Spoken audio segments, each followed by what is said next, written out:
We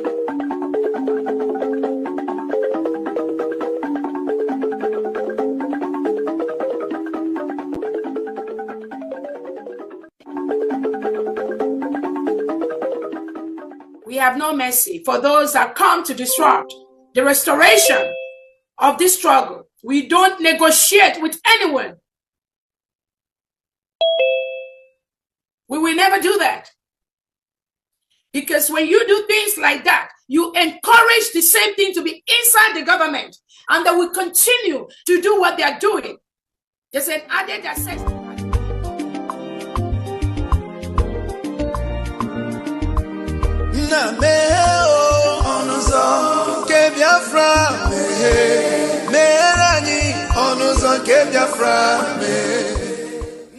Welcome, fellow Biafrans, lovers of freedom across the world. I welcome you once again to this amazing platform where we bring you information that has to do with the United States of Biafra.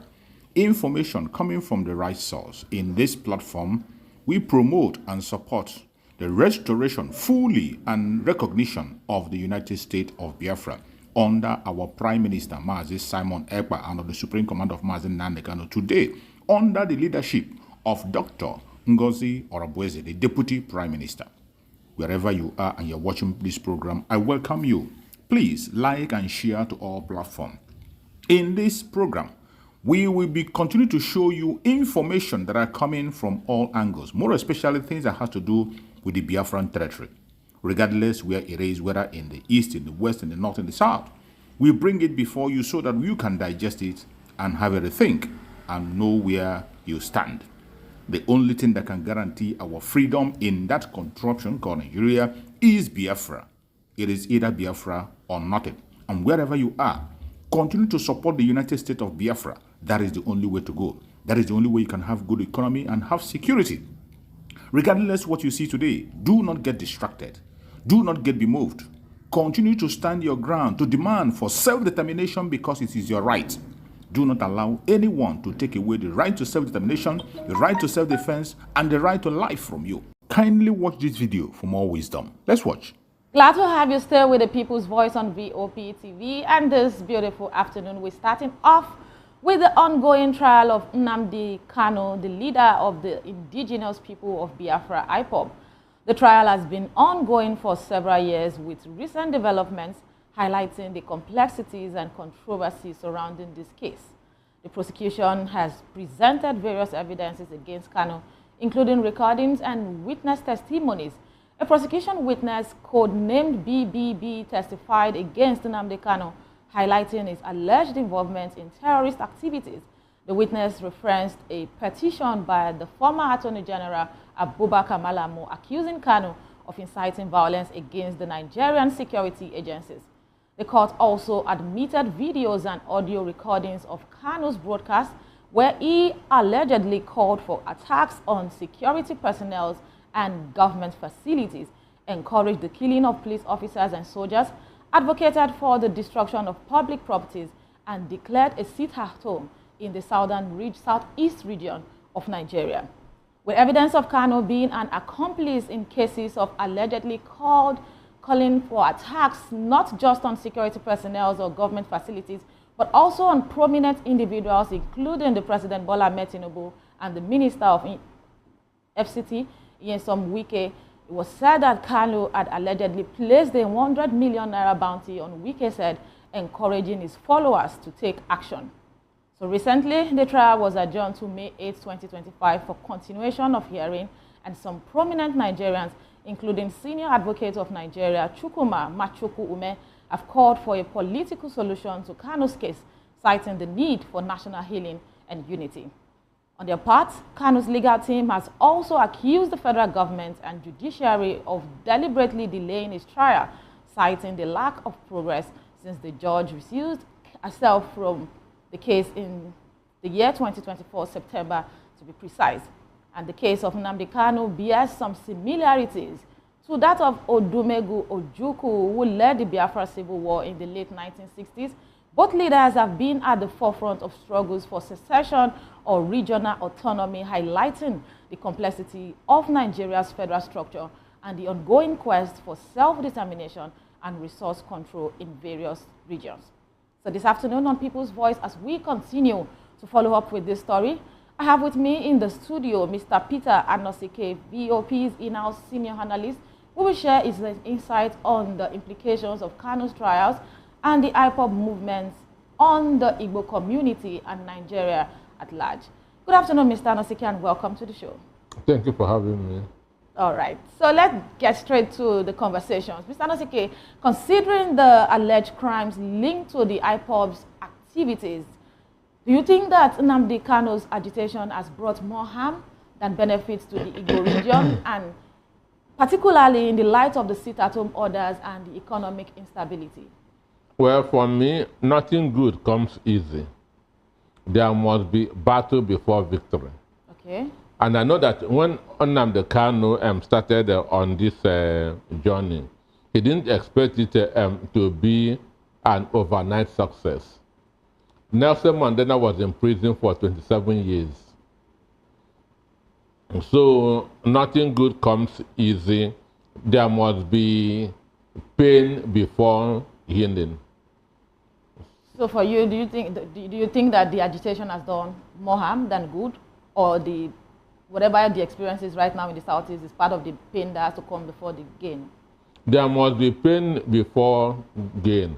Why Nnamdi Kanu is agitating is because Nigeria is not working. That is the only reason. If Nigeria begins to work today, all these agitations by Nnamdi Kanu, by Sunday Igboho, and others will die down. So why it is gaining traction, why it is gaining followership, is because what Nnamdi Kanu has been talking over the years is happening. Igbos are being marginalized. Igbos are being discriminated against. Do you know that in JAMB, the cutoff mark is 200, understand me? But some people somewhere get admission with 120 in the same country. But if you say that his agitations are because Nigeria is not working, the case of Nnamdi Kanu, for some people, bears some similarities with that of Odumegu Ojukwu, who led the Biafra Civil War in the late 1960s. Are you saying that Nigeria has not been working since independence, or is there a particular reason why you concluded that? Those who are giving these similarities, I know that they have a good sense of history, because Ojukwu was forced to declare war on Nigeria, understand? Because why? Igbos were being massacred in the north. And there's no way, as a leader of your people, as a military governor of your people, every day, 100 dead bodies are arriving, 200 dead bodies are arriving, and you fold your hands. Okay, so for you, so Ojukwu's case was because Igbos were being massacred up north? Ojukwu has every reason to declare that war. The war is justified. The call for self-determination that Nnamdi Kanu is also doing is justified. So I am 100% in support of Nnamdi Kanu. Okay, so whatever happens from the leadership of both the late 1960 war and the IPOB case right now is because Nigeria failed the Southeast? Nothing has. There's no federal presence in the Southeast. So what do you make of the Southeastern governors and representatives that have stood identifying with the government at the federal level? They ought to be, because there can never be two sovereignties in a nation. Understand me? What is happening in Nigeria is happening in other parts of the world. Even in Spain, as civilized as Spain is, self-agitation is going on in Spain. This Brexit is part of self-determination, because Britain felt that they are being shortchanged by Europe. So what Nnamdi Kanu is doing is what other people are doing. Even if Nnamdi Kanu is not doing it, or another person will have done it. But I want you to link it to the presence of government in that region, because you have said that there's no federal presence in that region. But constantly we've seen governors, we've seen senators, we've seen members of the House of Representatives emerge from that region and have identified with the federal power. So are you saying that they are representing the people, but they do not speak the mind of the people? They are representing themselves in the National Assembly. Igbos have been marginalized. Igbos have been discriminated against. Igbos are hated by the Nigerian state. An instance, Southeast is the only state with is the only geopolitical zone with 5 states. What does that tell you? Why others have 18 senators? Even Northwest, 21 senators. We only have 15. So in every ramification, Igbos are being cheated. Igbos are being cheated. So that's why Nnamdi Kanu is calling for self-determination. Okay. How do you then respond to critics who have argued that the agitation spearheaded by Kanu and IPOB has led to the loss of lives, destruction of properties, economic hardship for the very people who are supposed to benefit from the agitation? Because if you get to wake up to even beat your own sisters, brothers, mothers in the name of forcing them to sit at home, who are you then fighting? Sit at home is a part of protest. Understand me? Even sit at home is the best form of protest. Because when you are sitting at home, you are not causing insecurity, you are not blocking the road, and so on and so forth. So sit at home is one of the best form of protest anywhere in the world. But people have been punished for not sitting at home. People are being punished, you understand me? People are being punished. That's why I say there must be battle before victory. So, but assuming that Nigeria is working, Nnamdi Kanu would not be having people following him. Understand me? And he would not have been doing it. So it is Nigerian state that forced Nnamdi Kanu into this. The Nigerian state has forced Nnamdi Kanu into this. But yes, because they have failed to practice live and let live. If this is the situation, then it still questions your opinion on the position of people that are elected in office in that same region. Because there should be voices that should be speaking for the same purpose. And if governance is being felt across states, across other constituencies, then what exactly what can be done to actually prove that the people of the Southeast are standing together and demanding for something? Because it feels like there is a gap. It feels like everybody is not in total tune with this agitation. Even in Spain, everybody is not in tune. So if I'm not in tune, why should I suffer because I'm not agreeing with you? In Brexit, you know how Brexit ended. Right. A lot of people are not in support of exiting from Europe. So that's how it is everywhere in the world. And for those who are representing us in Abuja, unquote, representing us, understand, they have compromised. They don't feel what the Southeasterners are feeling. So even the deputy speaker that is from your region has been compromised? It's a standout. Hope Uzodinma governs Imo from Abuja. So Hope Uzodinma governs Imo from Abuja. So everybody that doesn't agree with Nnamdi Kanu's ideologies are sold out? Well, if they are needed enough, because a lot of people works with ignorance.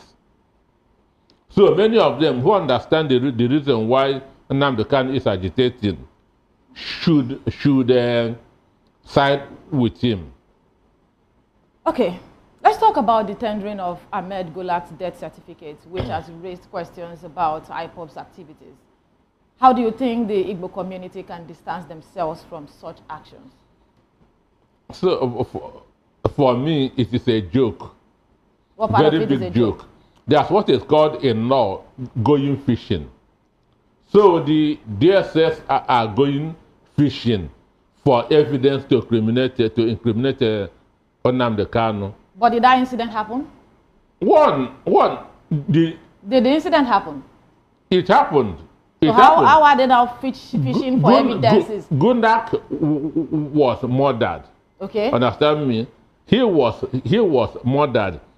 Those that murdered him, have they gone into IPOB register and see their names there?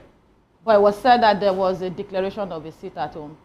Excuse me, those that were murdered, Have they gone into IPOB membership card?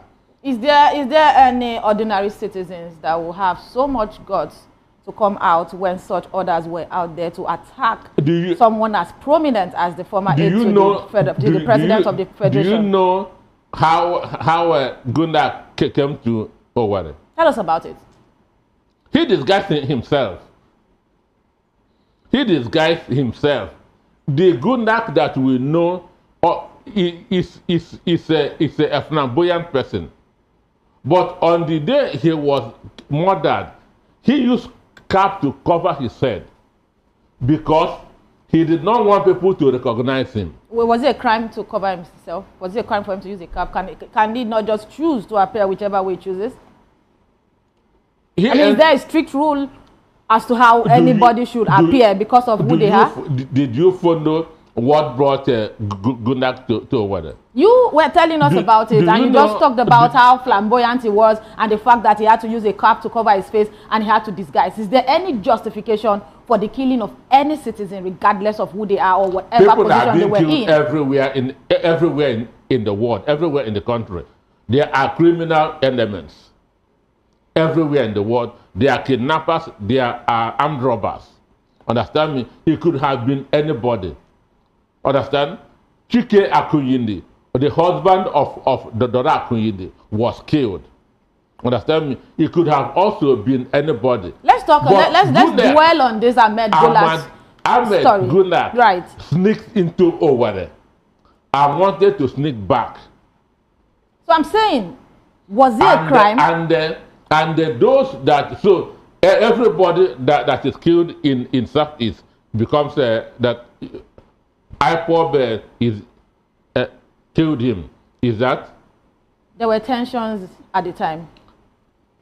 So everybody. There were inciting words out there. Inciting words. Yeah, there were inciting words out there. There was the part of the IPOBs even harassing market women that their own sisters and brother because they did not do the bidding of what was said. We are talking of Ahmed Gunda. Exactly. So you are saying that there have been killings and okay, since you have the information of what brought him to Owerri and why that is a justification for his killing, tell us about it. Mind you, the APC primary held the same day but in two different areas. So how does that connect with the death of Ahmed Gulak? Okay, history is important. Yeah. The faction that produced Hope Ozodinma was conducted by Ahmed Gulak. Are you aware of that? I'm listening to you. Then the other faction that produced Rochas Okrocha in-law. The son-in-law. Yes, was conducted by another person. Understand? So after that, Gulak left, and we know the one that INEC supervised.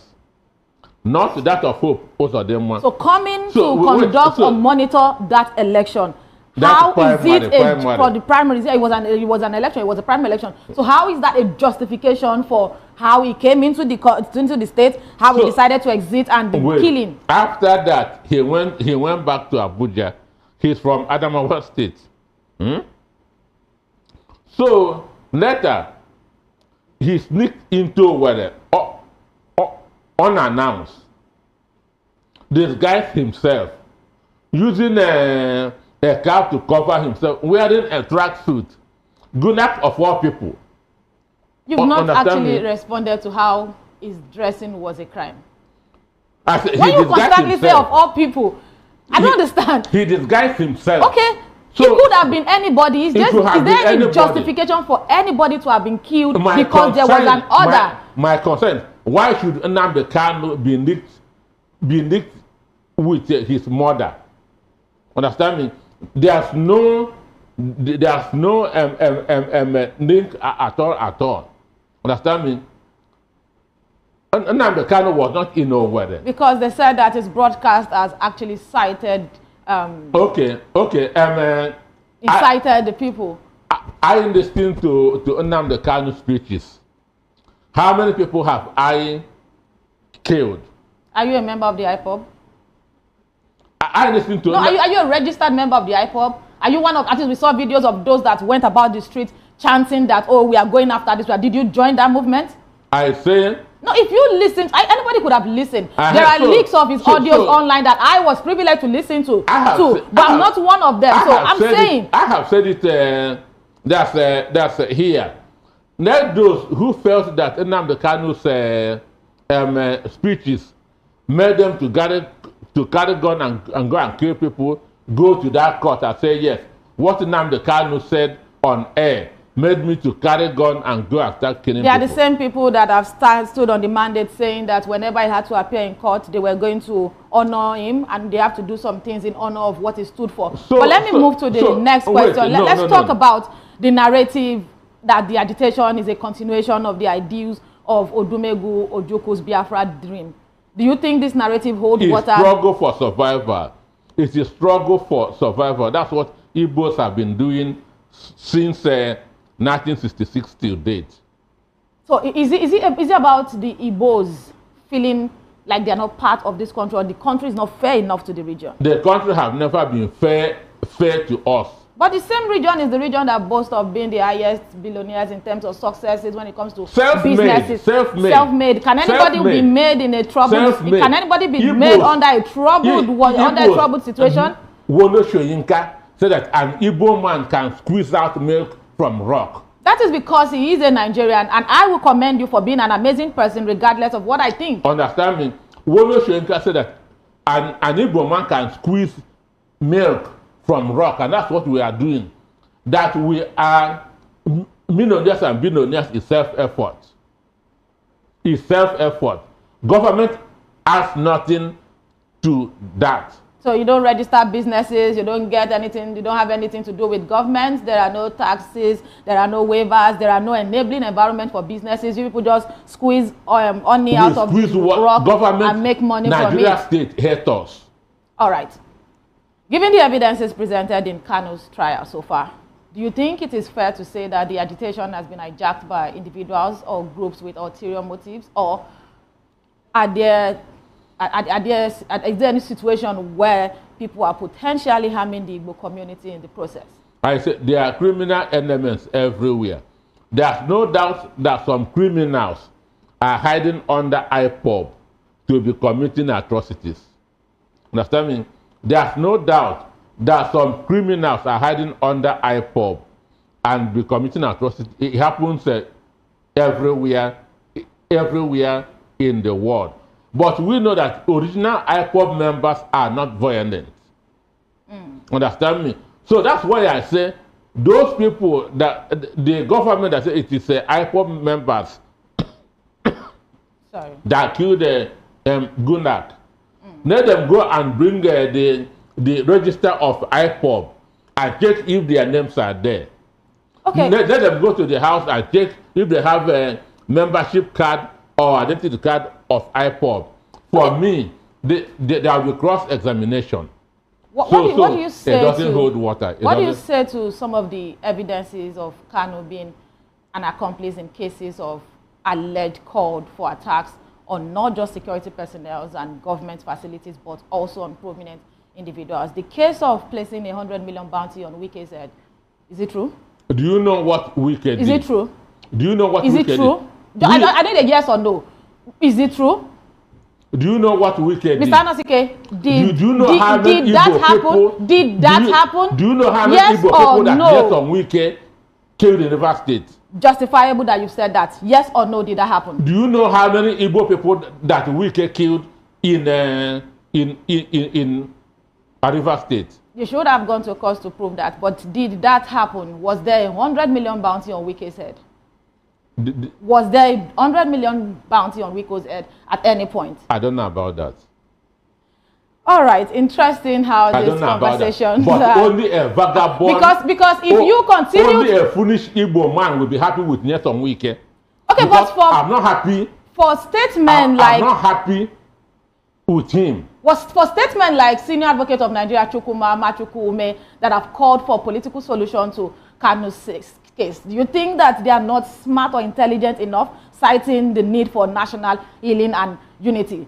Some people have taken accountability that whatever has happened, let us come together and talk about it. Do you think that they are not Igbo enough?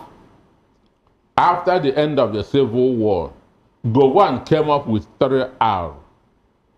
Reconstruction, rehabilitation, understand me, and reconciliation of Igbos back to Nigeria. Okay. That is the 3R. Understand? That from that 1970 up to today, they have not done that. They have not accepted Igbo people back to the country. But for those seeking political solution, asking for national healing, are they not Igbo enough? Are you angrier than they are? Well, some people are fake Igbos. If you are not feeling what the Igbo man is feeling, understand me? Just I consider Benjamin Kanu that's a fake Igbo man. The SAN that I just mentioned too, is he a fake Igbo man? I don't know him. So if you are not feeling the pains of an Igbo people, you are not a true Igbo man. Because we know what we are going through in this country. Since 1970 to today, Igbos have never been reconciled back to the country. But you live in Nigeria, you are looking good, like a good Nigerian that you are. I'm surviving on my own. This is self-effort. Do you live in Nigeria? This is self-effort. Do you live in Nigeria? I buy fuel. Do you live in Nigeria? Are you a Nigerian? Nigeria, Nigeria is a geographical space. This is a yes or no. Nigeria is this is a yes or no space. question. And I don't even like the fact that you are trying to be funny with this question. Space. Do you live in Nigeria? Yes. I live in a geographical space which Nodnuga's wife say it is a Niger area. Okay, understandable. But how can the Igbo community reconcile the desire for self-determination with the need for peaceful coexistence and economic development, especially in the light of the challenges currently posed by the IPOB's activities? Igbos are developers. Understand me? Igbos are developers. Anywhere they go, their talents bring them out. They are always partners in progress. They're always partners in development. Nigerians are always shining the light wherever they find themselves. I don't know of Nigerians. I'm talking of the Igbos. Understand me? Go to Okota area, go to Ajao area. They were what? It's water knocked everywhere, swamps everywhere. It is Igbos that filled it and build mansions there. That's what they do in every part of the country. So how much of this work have they been able to imitate in the southeast?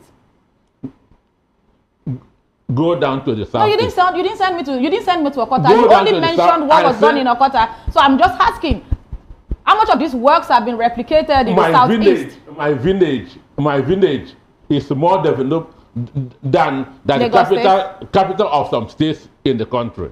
Okay. And it is through self-effort. Self-effort without the government. Without government. It's just people building the states. Through self-effort. Because we have that can-do spirit. Yeah, we appreciate the can-do spirit, but I'm talking about peace. You've not responded to that question because we really want to know how the community can reconcile the desire for self-determination with the need for peaceful coexistence. You cannot continue to have a problem with the Nigerian state and cohabit if different regions in Nigeria saying that you build it fine, but at least you are not limited to your regions alone. So whatever opportunity you even had to even settle in whatever region is a plus. So how can what is the things that can be done for peaceful coexistence? I say, Gowon wanted to reconcile Southeasterners, Igbos to the Yeah, you the said country. that earlier, the RRR. The 3Rs, understand me? And but some forces like Ibrahim Babangida, Mutanda and Mohammed. So that happened because of time. Now that we are here, what can be done? How can reconciliation be done? That marginalization, that discrimination is still happening up to today. That's why other geopolitical zones has 6 states. Igbos have only 5.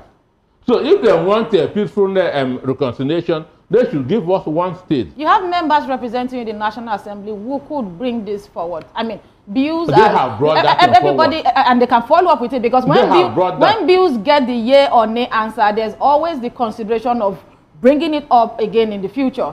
So how much have brought that up over and over. Oh, now they are your people. They are bringing it up. They are not there all by themselves anymore. They have brought, I mean, those in National Assembly. This agitation has been on.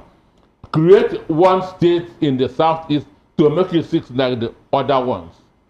Understand me? But up to today, so they have standards, right? You are aware there are standards. They have not shown that willingness to accept Igbo people. So we have accepted our fate. Who has not accepted willingness? Who has not been willing to accept the Igbo people? Nigerian states. So you're saying that they've asked for more states, they've met all the criteria, and the Nigerian state, which your representatives are a part of? Do you know all the criteria for the state? 800,000 people. That go and read the constitution. Beyond the people, I'm not going deep into that. Now I'm asking that all of the criteria have been met, and the Nigerian state, which you have members representing you in, refuse to grant. They have refused to reconcile Igbos to Nigeria. All right. And until they do it, Nigeria will never move forward. Your opinion, but it's quite interesting talking about Nigeria will never move forward. All right. It's interesting talking about this, but in all of this thing, I believe that Nnamdi Kanu's case should be looked into, and particularly the opinion of those that feel like there should be a political solution to this. We should be able to have peace across board, and that's the way to go forward. Thank you so much for watching the program. I appreciate you for your patience to watch from beginning to end. I hope you have learned a lot from this very program that I just played, this video. Please like and share the video. Share to all platforms. After sharing the video, now you can go to the comment section and put down your comments.